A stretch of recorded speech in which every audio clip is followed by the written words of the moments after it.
এখন আমরা করবো হচ্ছে ঘ নাম্বার। ঘ নাম্বার কি আছে? ঘ নাম্বার হচ্ছে এক্স মাইনাস বিওয়াই, তারপর হচ্ছে বর্গ করতে বলছে, স্কোয়ার দিলাম। এখন এই মাইনাসের আগে যেটুকু, এটুকু হচ্ছে প্রথম পদ, আর মাইনাসের পরেরটুকু হচ্ছে দ্বিতীয় পদ। তাহলে আমাদের নিয়ম হচ্ছে এই প্রথম পদ যেটুকু, হ্যাঁ, অর্থাৎ এক্স, সেই প্রথম পদের উপর কি স্কোয়ার মাইনাস টু, তারপর কি প্রথম পদ কোনটুকু? প্রথম পদ হচ্ছে এক্স, আর দ্বিতীয় পদ কোনটুকু? বিওয়াই, এই দ্বিতীয় পদ প্লাস দ্বিতীয় পদ তারপরে স্কোয়ার, তাহলে দ্বিতীয় পদের উপর স্কোয়ার। এখন এই স্কোয়ারটা কার উপরে? এর উপরে, তাহলে এ স্কোয়ার এক্সের উপরে এক্স স্কোয়ার, মানে দুইটার উপরে স্কোয়ার আলাদা করে দিয়ে দিলাম। আবার এখানে কি হবে? টু, তারপরে কি হবে? এ, আর আছে বি, তারপর আছে এক্স, তারপর আছে ওয়াই। একটু সাজা লিখলাম, হ্যাঁ, গুণের সময় আগে পরে লিখলে কোনো সমস্যা নেই, কিন্তু সাজা লিখলে দেখতে সুন্দর লাগে। এই স্কোয়ারটা বির উপর হবে এবং ওয়াইয়ের উপর হবে, তাহলে বি স্কোয়ার এবং হচ্ছে ওয়াই স্কোয়ার, এটাই অ্যান্সার। আমরা যদি ও নাম্বার চলে যাই, তাহলে ও নাম্বার কি আছে? X cube plus X Y, এবং এটাকে বর্গ করতে হবে। ওই যে বর্গের নির্ণয় করতে বলছে, এই জন্য বর্গ করলাম, যে বর্গ নির্ণয় করলাম। এখন এটাকে আমরা বর্গ ধাপে ধাপে করতে যাবো। তো এটা করার আগে আচ্ছা সূত্রটা ফেলাই দিই। তো প্লাসের আগে যেটা, এটুকু হচ্ছে প্রথম পদ, এটুকু হচ্ছে আমার দ্বিতীয় পদ। তাহলে প্রথম পদ যেটুকু, সেইটুকুর উপর স্কোয়ার দিতে হবে। তাহলে এক্স কিউব, এটা হলো প্রথম পদ, তার উপর দিব আমি এই সূত্রের স্কোয়ার প্লাস টু। তার প্রথম পদ কি আছে? এক্স কিউব ইন্টু দ্বিতীয় পদ কি আছে? X Y. এই গুণ আকার আছে, এই ডট দিলেও যা, না দিলেও তা, ঠিক আছে। আচ্ছা, তারপরে দ্বিতীয় পদ যেটা, অর্থাৎ এক্স ওয়াই দিয়ে তারপরে স্কোয়ার দেবো। আচ্ছা, এখন আমরা এটা ভাঙবো। ভাঙ্গার আগে আমি একটু জিনিস আগে একটু ক্লিয়ার করে নিই। অনেকে এটা ভুল করে, সেই ভুলটা হচ্ছে থ্রির উপর যদি স্কোয়ার হয়, এটা এক জিনিস। তারপর হচ্ছে X power three into X power two, এটা আরেক জিনিস। তারপর হচ্ছে এক্স পাওয়ার থ্রি তারপর পাওয়ার টু। আচ্ছা, খেয়াল কর এখানে এই স্কোয়ারটা, হ্যাঁ, এই যে টু, এটা কার উপরে? থ্রির উপরে, একটা সংখ্যার উপরে। সবচেয়ে নিচে কে? থ্রি, এটা হলো ভিত্তি। যেটা যেটা মানে নিচে থাকে, এটাকে বলে ভিত্তি বা বেস বলে। এখন এই ভিত্তির উপরে যদি স্কোয়ার হয়, তাহলে এই ভিত্তিটা গুণ হবে নিজের সাথে কতবার? যত পাওয়ার ততবার। তার মানে থ্রি গুণ হবে নিজের সাথে দুইবার, তাহলে তিন তিনে নাইন। আচ্ছা, আর এইখানে দেখো, এখানে ভিত্তি কত? এক্স, এখানে ভিত্তি এক্স, এবং আসলে গুণাকার। তাহলে যখন এই ভিত্তি ভিত্তি গুণাকার থাকে, তখন তাদের যে পাওয়ার আছে, এই পাওয়ার যোগ হয়ে যায়, ঠিক আছে। তখন হবে এক্স, তারপর ওই পাওয়ার তিন প্লাস দুই যোগ হবে, তার মানে কত হবে? X power five. ক্লিয়ার? আচ্ছা, এইবার যেটা দেখো, এই এক্স ভিত্তি হলো এক্স, তার উপরে পাওয়ার হলো থ্রি, আর এই টু হলো সে থ্রির উপরে পাওয়ার থ্রি, মানে পাওয়ার টু। বুঝতে পারছি? এটা কিন্তু এইভাবে চিন্তা করতে পারবো না যে থ্রি স্কোয়ার যে কত, যে থ্রি স্কোয়ার নাইন হয়, তার মানে এক্স পাওয়ার নাইন হবে, এটা কিন্তু হবে না। কারণ কি? কারণ এই থ্রি কিন্তু ভিত্তি না, এই থ্রি হচ্ছে একটা পাওয়ার, ঠিক আছে। কিসের পাওয়ার? এক্সের পাওয়ার। এই পাওয়ার উপরে যখন আরেকটা পাওয়ার থাকে, মানে একজনের পাওয়ার তার উপরে পাওয়ার, এভাবে যদি থাকে, তাহলে তখন তারা দুজনে গুণ হয়ে যায়, ঠিক আছে।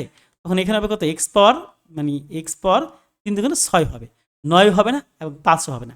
পাঁচ হবে কখন?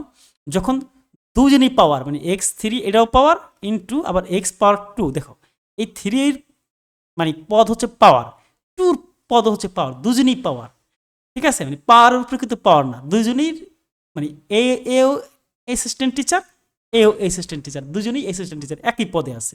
আবার এটার ক্ষেত্রে মানে একজনও যদি অ্যাসিস্ট্যান্ট টিচার হয়, তাহলে আরেকজন তার উপর টিচার, তাহলে আরেকজন তো হেড টিচার, এরকম অবস্থা।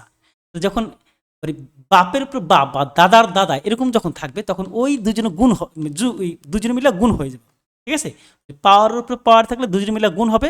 আর পাওয়ার এবং পাওয়ার মানে একই ভিত্তির, দুজনে যদি পাওয়ারে পাওয়ার থাকে, তখন যোগ হবে।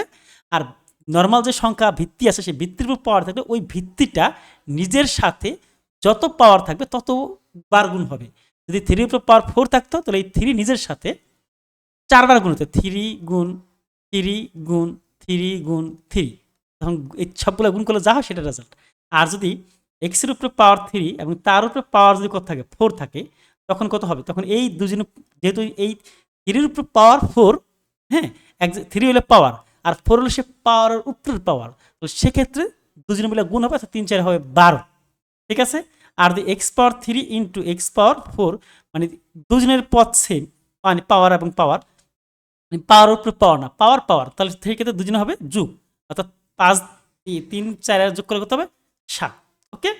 আবার x power three plus x power four, এটা কিন্তু আবার আরেক জিনিস, হ্যাঁ, এটা আমরা এখন যাবো না। এটা মানে মাঝখানে প্লাস আছে, প্লাস থাকলে সেটা যুগ বিজ্ঞান নিয়ে চলে যাবে, এবং এখানে কোনো যুগ বিগ হবে না। যুগ বিগ হইতে হলে সদৃশ পদ হইতে হয়, এটা আমরা অন্য টপিক্সে আলোচনা করতে পারবো। কিন্তু এটা এখানকার বিষয় না।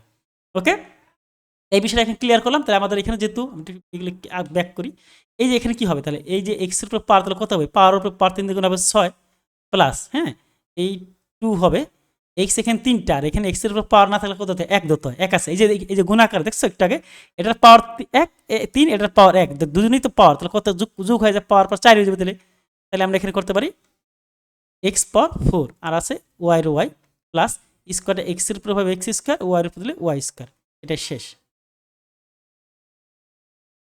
স্যার।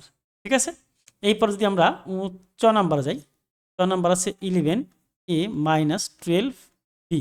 আচ্ছা, তারপরে দিতে হবে হোল স্কোয়ার। নিয়ম কি, নিয়ম হচ্ছে প্রথম যে পদটা আছে সেই পদটা তার উপরে স্কোয়ার, যেহেতু এখানে একাধিক আছে গুণাকার আছে, এখানে আমরা কি করলাম, হোল দিলাম, সূত্রে -2, তার প্রথম যেটা আছে 11 বা 11a ইন্টু 12b দিলাম, লাস্টে প্লাস 12b দিয়ে তার উপরে পেচ্চা স্কোয়ার মানে হোল স্কোয়ার। এখন স্কোয়ারটা 11 উপর দিলে কত হবে, 11 11 121। ঠিক আছে, আবার এর উপর স্কোয়ার দিলে a স্কোয়ার, এখানে কত হবে -2, আর এখানে 2 গুণ হবে, আচ্ছা গুণ করলে কিছু একটা হবে, 12 স্কোয়ার কত, 12 12 কত 144, আর বির উপর দিলে b স্কোয়ার, এই তো। আচ্ছা, এখন আমরা যদি এটা গুণ বাই করতে চাই, আমরা দেখি এটার গুণটা কেমন হবে।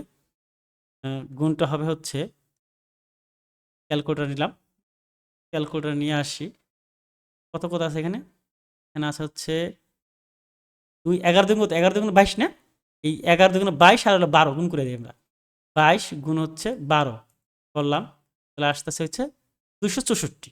ওকে, তাহলে আমাদের আসবে 264, তাহলে আসছে 264, তাহলে 264 আর আছে সাথে এ, আর এখানে আছে বি, তাহলে এটা আরেকটা অ্যান্সার।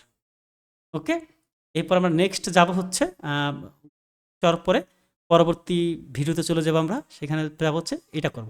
ওকে।